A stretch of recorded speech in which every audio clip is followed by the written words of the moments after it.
আমি আজকে রান্না করব ডিম কষা। সেই জন্য আমি ডিম আর আলু সিদ্ধ করে নিয়েছি। এখানে আছে রসুন, আদা, কাঁচা লঙ্কা আর পেঁয়াজ আর টমেটো। আমি কড়াই গরম করে নিয়েছি, কড়াইতে তেল দিয়ে দিয়েছি।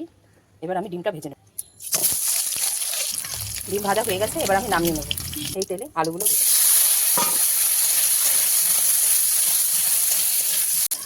দিয়ে দেবো আর সামান্য তেল দিয়ে দেবো, জিরে, তারপর দিয়ে দেবো পেঁয়াজ কুচি, দিয়ে দেবো টমেটো, দেবো আদা রসুন কাঁচা লঙ্কা পেস্ট, দেবো 1 চামচ হলুদ গুঁড়ো, দেবো স্বাদ মতো নুন, দেবো কাশ্মীরি লাল লঙ্কার গুঁড়ো।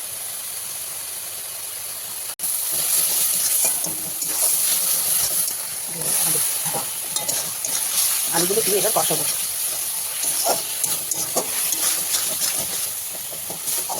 দিয়ে দেবো জল, দিয়েছি ডিম, এবার দেবো গরম মশলা। দেখে নাও বন্ধুরা, ডিম কষার ফাইনাল লুক। ডিম কষা আমার একদম রেডি। কীরকম হয়েছে তোমরা অবশ্যই কমেন্টে বলবে। আমার রেসিপি যদি ভালো লেগে থাকে লাইক, কমেন্ট, শেয়ার আর সাবস্ক্রাইব করে পাশে থাকবেন বন্ধুরা। নিত্য নতুন রেসিপি দেখার জন্য আমার চ্যানেল অবশ্যই সাবস্ক্রাইব করে রাখবেন, পাশে থাকবেন বন্ধুরা। দেখা হচ্ছে অন্য একটি রেসিপি নিয়ে। সবাই ভালো থাকবেন, ধন্যবাদ।